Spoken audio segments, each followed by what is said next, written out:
Bismillahirrahmanirrahim. Alhamdulillahi rabbil alamin. Wassalatu wassalamu ala asyrafil mursalin Sayyidina wa maulana Muhammadin wa ala alihi wa sahbihi ajma'in. Qala Syekhul Musannif rahimahullahu ta'ala wa ataman naf'a bihi wa bi'ulumihi fid dharaini amin. Wa talabtul jawaza ayyal mururu ala sirat fi udhiyatin fawajadtuhu fis sadaqah. Hadirin hadirat mustamin mustamiat rahimakumullah. Alhamdulillah, pada malam hari ini kita masih diberikan kesempatan bertemu kembali di dalam majelis taklim Masjid Agung Jami' Malang ini. Marilah kita lanjutkan pengajian kita pada malam Sabtu yang lalu. Wa talabtu lan golek sapa ingsun al jawaza ing liwat ayyil mururo tegese liwat ala sirati ing atase sirat fi udhiyatin ing dalam ibadah kurban. Saya mencari amal yang bisa menyelamatkan nanti ketika lewat di atas sirat pada hari kiamat. As-sirat itu nanti akan dipampangkan, dipasang di atas api neraka jahanam. Semua orang harus lewat di atas sirat ini untuk menuju surga. Ada yang selamat sampai di surga dan ada pula yang tidak selamat masuk ke dalam api neraka. Saya mencari amal yang bisa menyelamatkan ketika lewat di atas sirat fi udhiyatin ing dalam ibadah kurban. Saya kira kurban itu yang menjadikan aku nanti selamat di sirat. Fawajadtuhu mongko nemu sapa ingsun ing jawaz fis sadaqati ing dalam sedekah. Ternyata tidak, katanya. Yang bisa menyelamatkan nanti ketika lewat di atas sirat itu adalah sedekah. Kalau tadi dikatakan udhiyah kurban, walaupun udhiyah itu termasuk sedekah, namun terbatas. Berbeda dengan pengertian sedekah secara umum gitu ya. Kalau kurban itu hanya orang-orang tertentu yang bisa membeli kambing, membeli sapi, membeli unta. Ya. Sedangkan yang tidak bisa ya tidak kurban, ya. Berbeda dengan sedekah. Kalau sedekah itu umum, walaupun tidak bisa membeli kambing karena uangnya tidak cukup, tapi uang itu kan bisa disedekahkan untuk pembangunan masjid, misalnya begitu ya. Jadi lebih umum, sehingga sedekah itu bisa dilakukan oleh semua orang. Kalau kurban tidak. Sedekah itu baik dilakukan oleh orang kaya maupun orang yang tidak kaya. Orang yang kaya sedekahnya banyak, Orang yang miskin sedekahnya sedikit, namun nilainya sama di hadapan Allah. Orang miskin sedekahnya sedikit karena memang punyanya hanya itu. Ya. Orang kaya sedekahnya banyak sampai puluhan juta karena memang kaya itu. Nah, ini yang sedekah sedikit karena miskin sama nilainya dengan sedekah banyak bagi orang kaya, gitu ya. Jadi sedekah itu lebih luas untuk fakir miskin, untuk anak yatim, dan untuk kebaikan-kebaikan apa saja itu sedekah. Maka sedekah itu di sini dinilai lebih tinggi daripada hanya kurban. Walaupun kurban itu sendiri sudah merupakan sedekah yang besar pahalanya. Bahkan ada hadis binatang kurban itu setiap rambut daripada binatang itu ada pahalanya gitu. Setiap rambut ya. Jadi kambing itu berapa rambutnya? Ya banyak, tidak perlu dihitung. Kalau apa dihitung banyak gitu aja ya. Jadi kurban itu sedekah itu kurban itu pahalanya besar.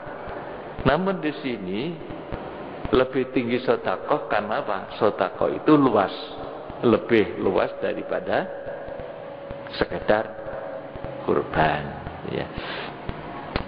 Zakaro nutur sopo As-Suyuti, Imam Suyuti, seorang ulama besar ahli hadis, Imam Syekh Jalaluddin As-Suyuti menyebutkan begini. Apa kata beliau? Anna thawabas shadaqati, setuhune ganjarane sedekah iku khamsatu anwa'in, ana 5 pira-pira werna. Pahala sedekah itu ada 5 macam kata Imam Suyuti. Bagaimana 5 macam itu? Wahidatun utawi siji iku bi asratin dan tikelake 10. 1 dibanding 10. Ya. Misalnya sedekah 1.000 rupiah, itu pahalanya dilipat gandakan sampai 10. Pahalanya 10.000 gitu ya. Jadi 1.000 pahalanya dilipat gandakan 10. Kullu hasanatin bi asyri amsalihha. Sedekah 10.000 pahalanya 10 kali 100, 10 kali 10 jadi 100. Jadi dilipat gandakan 10. Sedekah 10.000 pahalanya 100.000. Sedekah 100.000 pahalanya 1 juta. Itu bagaimana? Ya. Yaitu wahya utawi asyara iku ala sahihil jismi, sedekah ing atase wong kang waras awake. Ya. Yaitu sedekah kepada orang yang sehat. Ada sedekah kepada orang yang masih sehat badannya. Orang itu masih bisa bekerja, sehat. Dia tidak punya, tapi dia masih sehat. Ya, kita sedekah kepada orang itu. Itu pahalanya 10 kali lipat. Itu yang pertama ya. Ala sahihil jismi. Kemudian yang kedua, bahwa hidatun utawi kang suci iku bitis ina dan tikelake kelawan 90. Ya. Kemudian yang kedua yaitu sedekah yang pahalanya dilipat gandakan sampai 90. Kalau tadi itu cuma 10, kalau ini 90. Dilipat gandakan sampai 90. Jadi kalau sedekah 1.000 pahalanya yaitu bukan hanya 10.000 tapi 90.000. Bitesin 90.000. Siapa itu?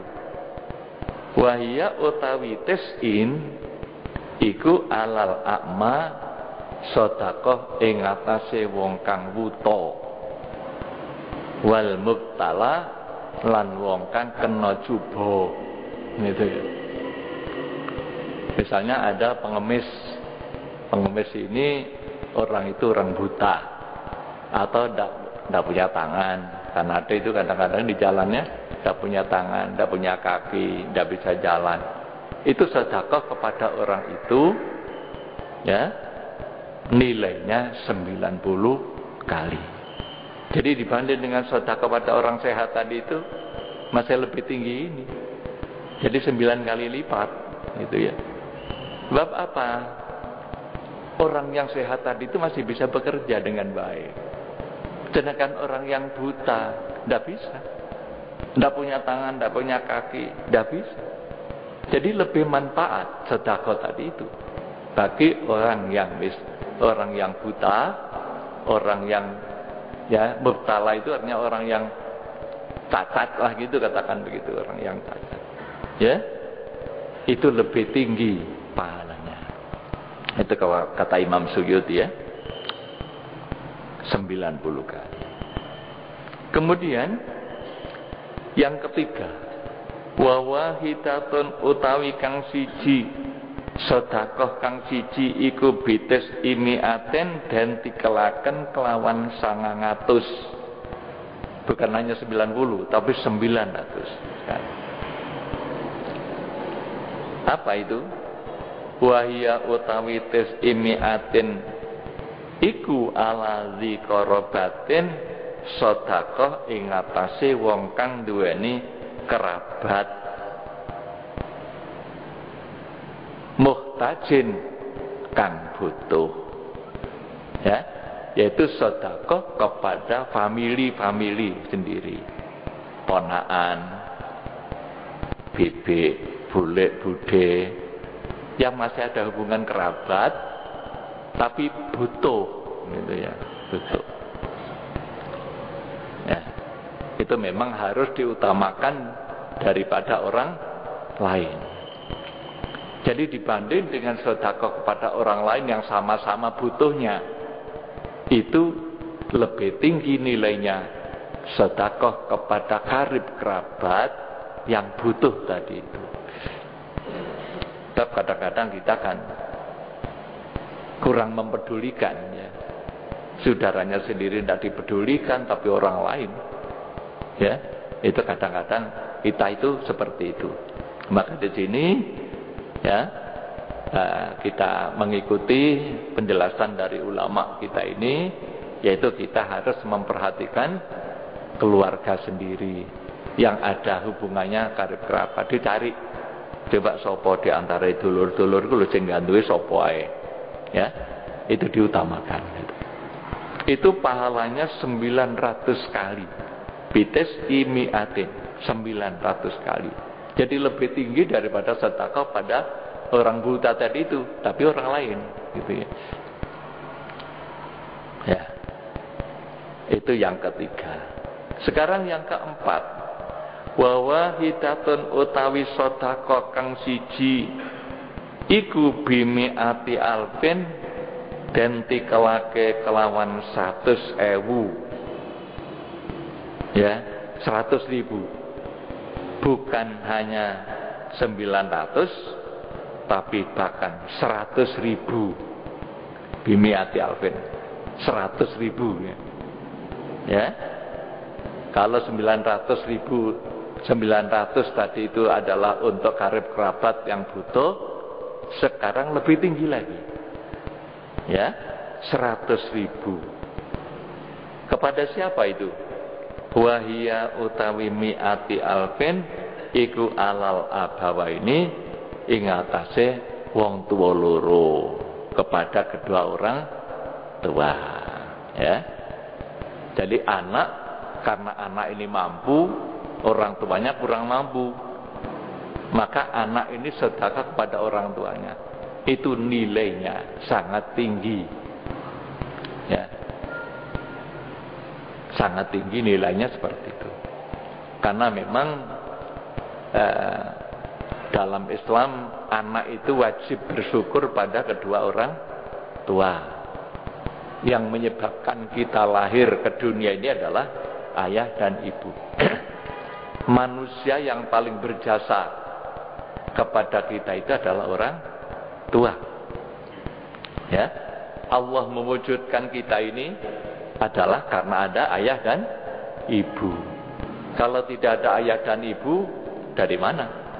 Ya, maka wujud kita ini adalah karena ada wujudnya ayah dan ibu.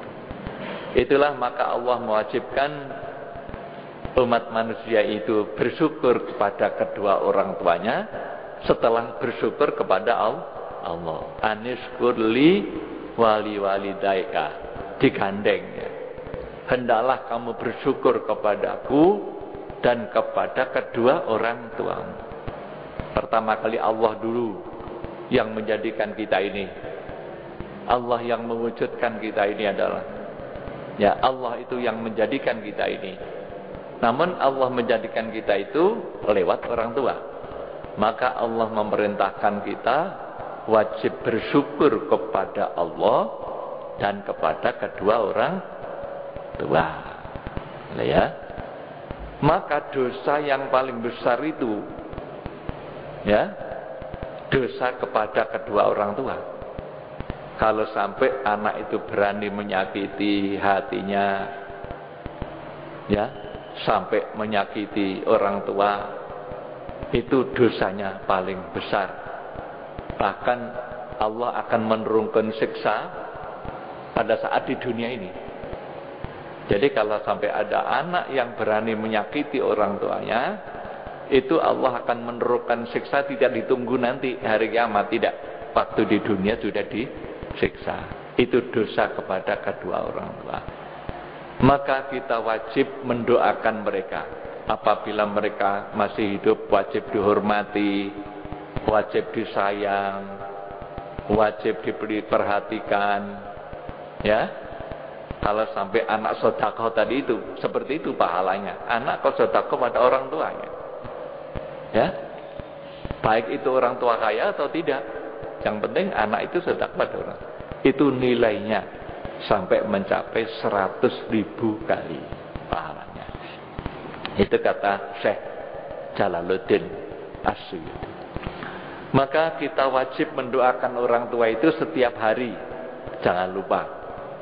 Di dalam kitab Tambihul Ghafilin disebutkan kita wajib mendoakan sehari semalam itu minimal 5 kali pada orang tua. Itu dalam kitab Tambihul Ghafilin, ya, silakan. Ya, kalau kita wajib sholat 5 waktu itu adalah untuk Allah, ya.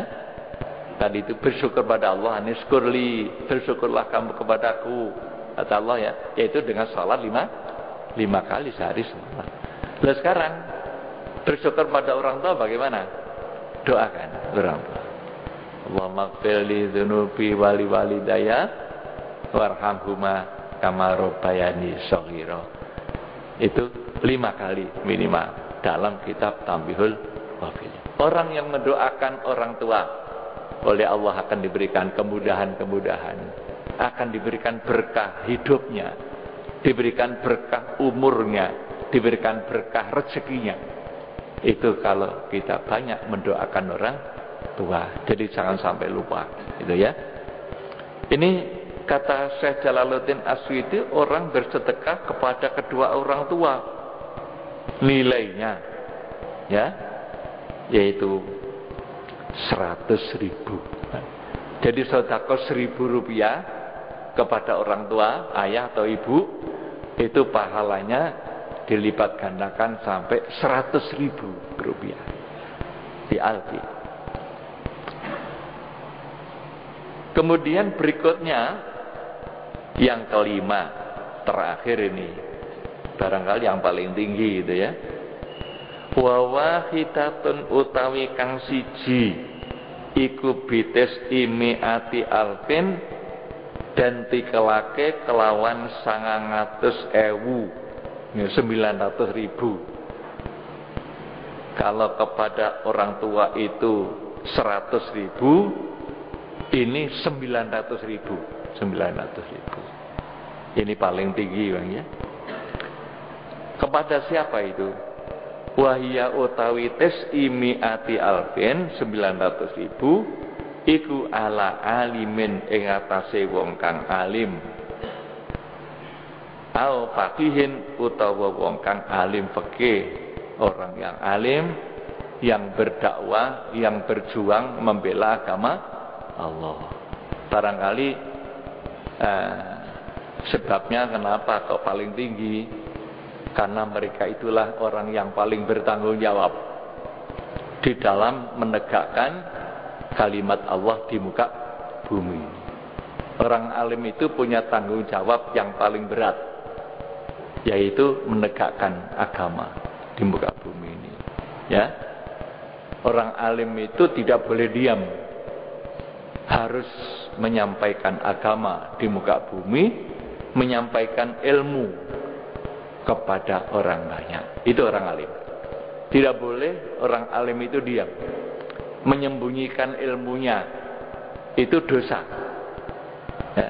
Nanti resikonya kalau orang itu tidak mau menyampaikan ilmunya, nanti pada hari kiamat akan dikendaleni dengan api neraka. Jadi berat resikonya. Orang alim itu berat resikonya. Ya. Man katama ilman, barang siapa yang menyembunyikan ilmu, dia kan tidak mau ngajar, kau menengah, tidak mau dakwah, sehingga agama itu semakin lemah. Dia bertanggung jawab.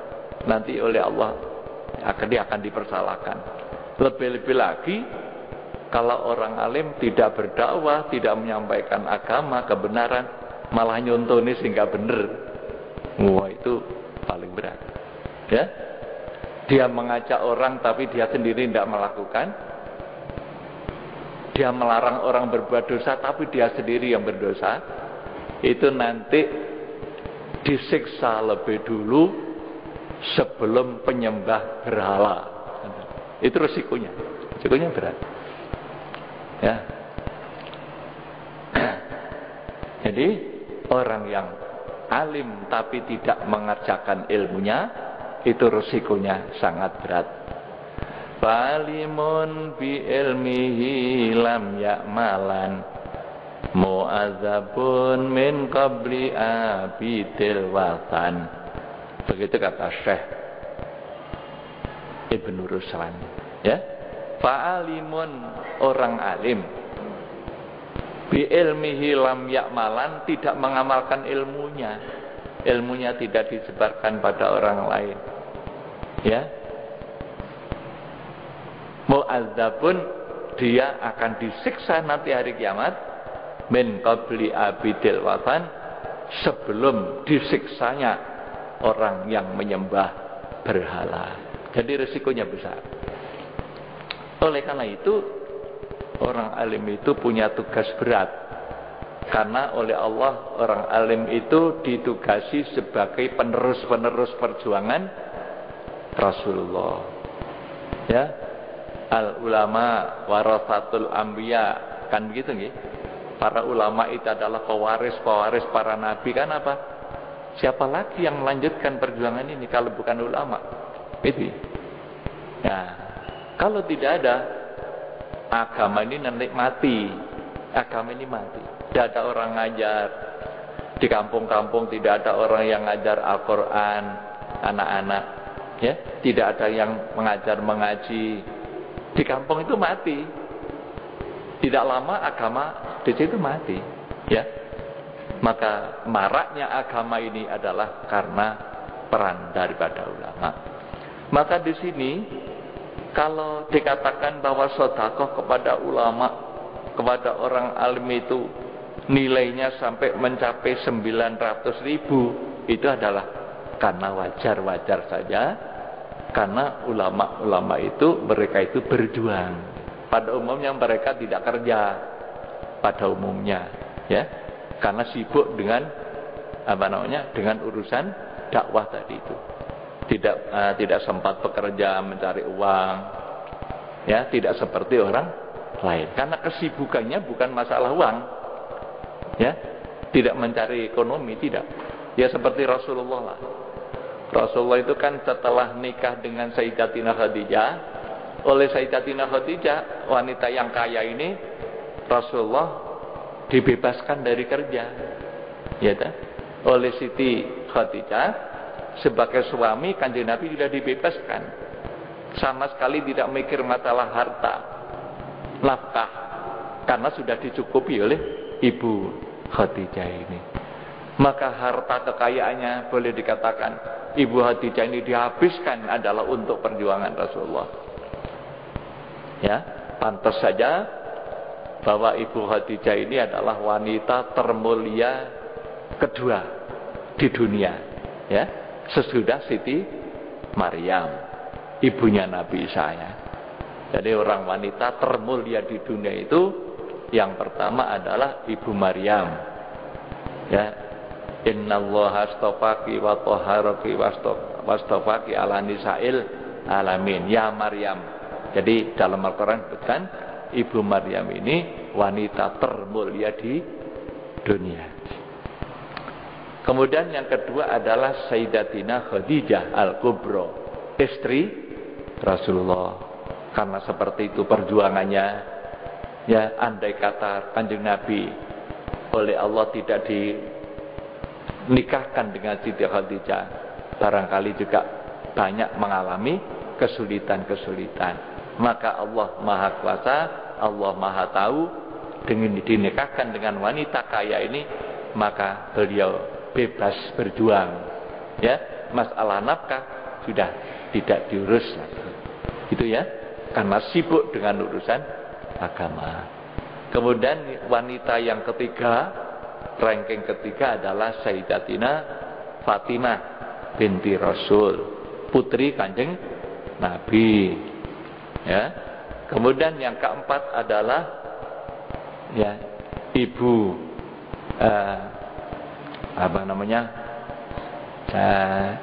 istri daripada Raja Fir'aun, ya, yaitu Ibu Aminah, ya, Aminah binti Muzahim, yaitu istri daripada Raja Fir'aun.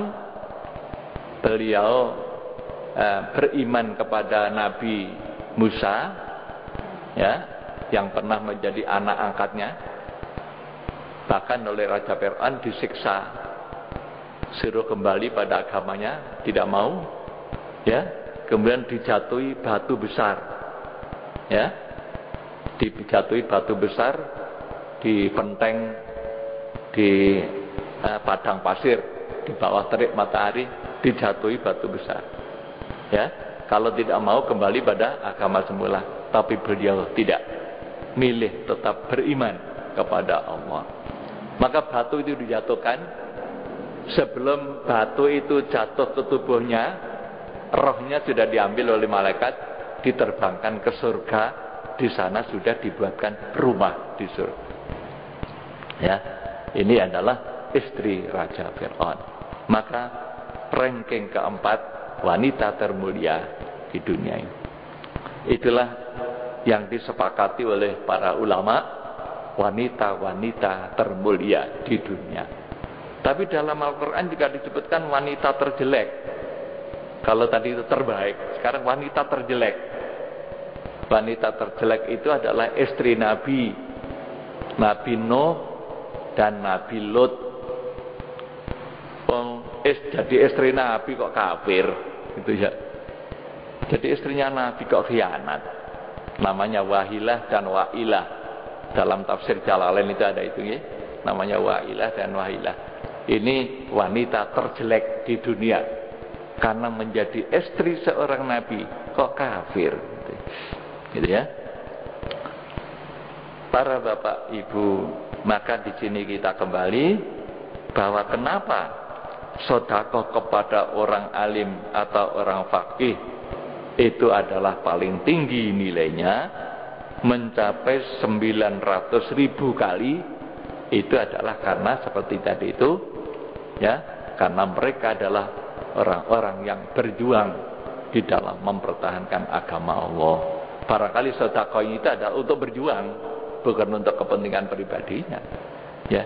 untuk bangun masjid, untuk bangun pondok, untuk berdakwah dan macam-macam, itu maka mendapatkan sedekah dari umat Islam, itu pahalanya dilipat gandakan sampai 900.000. Itu karena sedekah itu adalah untuk kepentingan perjuangannya. Sudah ya, kita lanjutkan. Wa talabtu lan golek sapa ingsun an-najata ing slamet minan nari saking neraka. Ai jahannama tegesen neraka jahanam, bil mubahati ing dalem golek pira-pira perkara kang mubah. Saya mencari keselamatan, selamat dari neraka itu saya kira yaitu dengan memperoleh ya sesuatu yang mubah-mubah. Ai fi nailiha tegese ing dalam golek mubahat. Akan tetapi tidak, bahwa jatuha mongko nemu ingsun ing najat selamat. Saya menemukan keselamatan itu bukan pada al-mubahat yang mubah-mubah, tapi saya dapatkan fi tarkis syahwat ing dalam ninggal piro-piro syahwat hawa nafsu. Jadi meninggalkan hawa nafsu itu nilainya lebih tinggi daripada mencari yang mubah-mubah gitu ya. Mencari yang mubah itu memang wajib. Jangan sampai mencari yang haram, ya mencari yang mubah-mubah. Itu wajib. Yang halal ya halal.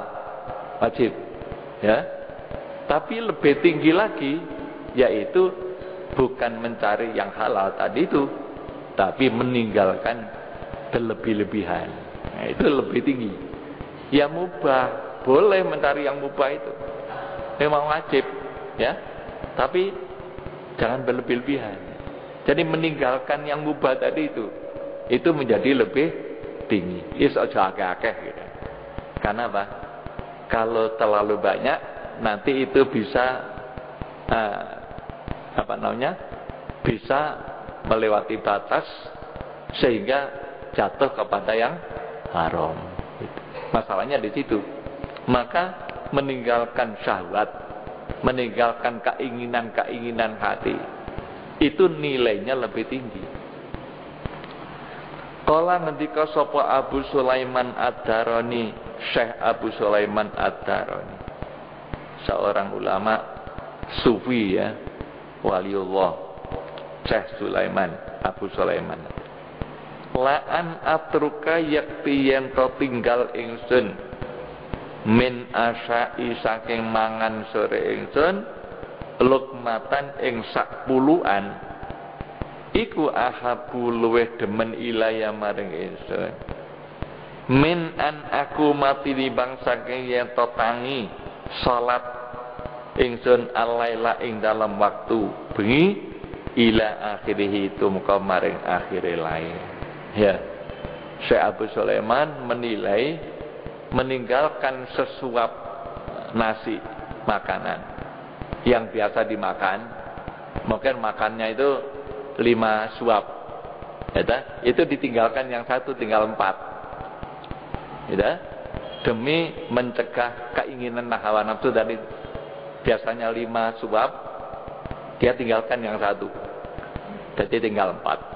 Itu nilainya menurut beliau lebih tinggi daripada sholat malam semalam suntuk. Itu ya. Jadi nilainya mencegah hawa nafsu, keinginan-keinginan itu lebih tinggi daripada ibadah-ibadah sunnah. Itu maksudnya ya. Ya. Kemudian wa talabtu lan golek sapa ingsun hubballahi taala ing demen maring Allah taala fid dunya ing dalam tinggal donya. Ay fi tarkiha tegese ing dalam tinggal dunia. Saya mencari kecintaan Allah, yaitu meninggalkan dunia. Ternyata tidak.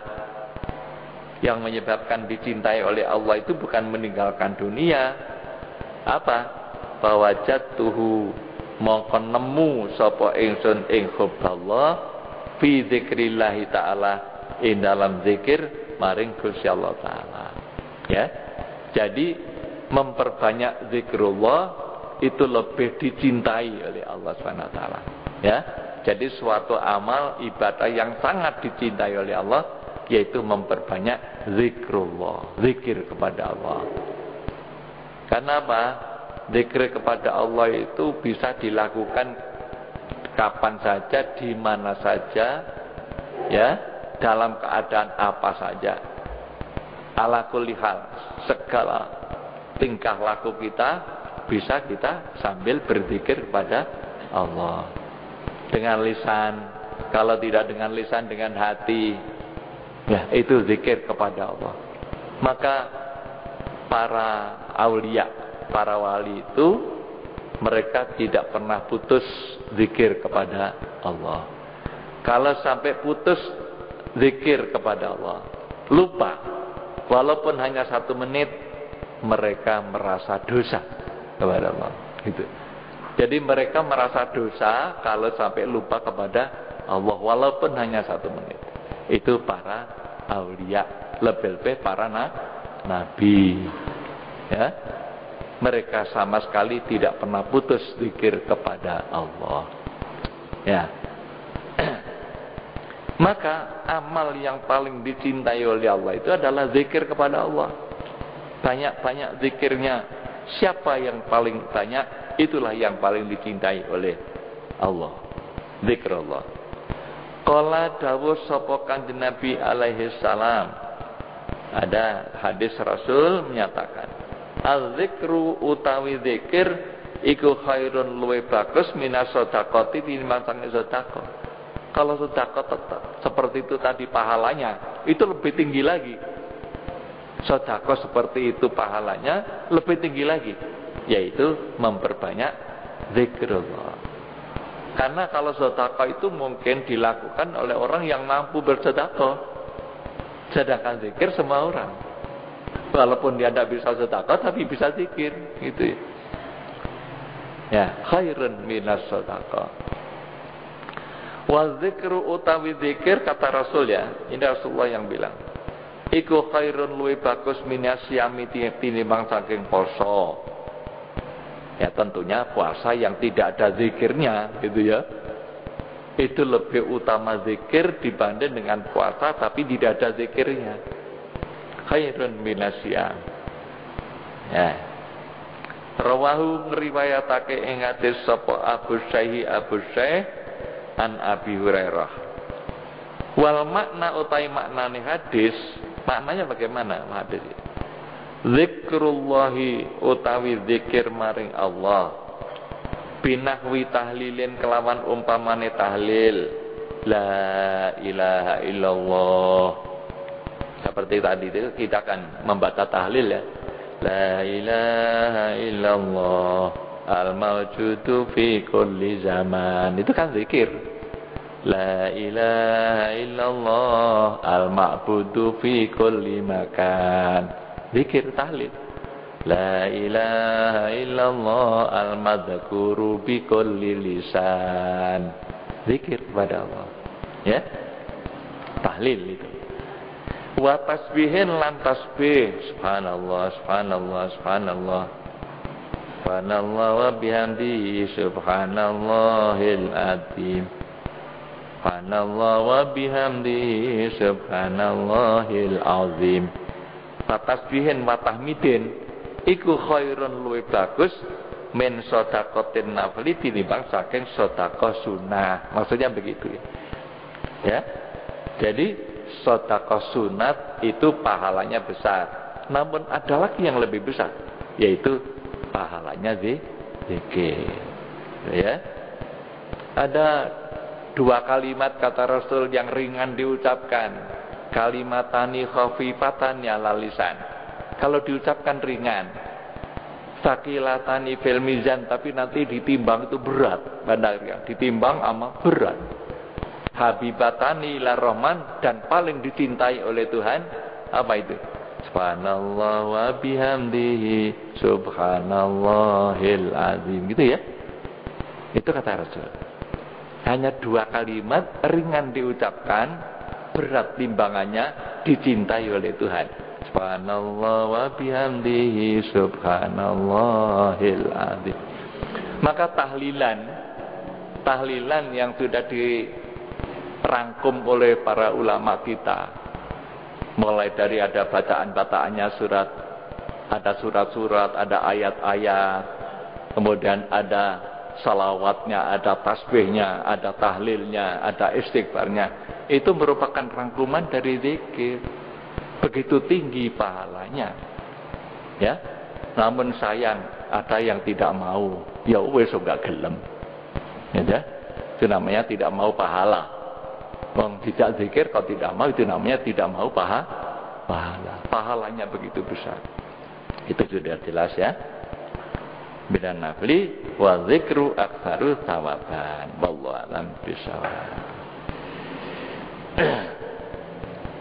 Allahumma shalli ala Muhammad maulaya sholli wa sallim iman abada ala habibika khairil khalqi kullihim tabarakallahu wahyun bimuktasabin wala nabiyyun ala ghaibin bimutahami maula ya sholli wa sallim iman abada ala habibika khairil khalqi kulli kam abra'at wasiban bilam sirahatuhu wa atlaqat ariban min ribqatil amami maula ya sholli wa sallim iman abada ala habibika khairil khalqi kullihim wa ahyatis sanatash syahba'ata awatuhu hatta hakat urratan fil asyurituhumi maulaya sholli wa sallim iman abada ala habibika khairil khalqi kullihim wal habibul ladzi turja syafa'atuhu bi kulli hawlin minal ahwali muqtahami ya Rabbi bil Mustafa baligh maqasidana waghfir lana ma madha ya wasi'al karami Allahumma fa'na bi'alam wa alimna ma yanfa'una ya Allah Allahumma zidna ilman nafi wa qalban munawwara wa fahman sahiha wa lisanan nafi واعتقادا يقينا اللهم اجعلنا عالما فيهم صالحا بعبادتك اللهم ربنا تقبل منا إنك أنت السميع وتب علينا إنك أنت التواب الرحيم ربنا آتنا في الدنيا حسنة في الآخرة حسنة وقنا عذاب النار وقنا عذاب النار وقنا عذاب النار وصلى الله على سيدنا محمد وعلى آله وصحبه وسلم والحمد لله رب العالمين wassalamu alaikum warahmatullahi wabarakatuh.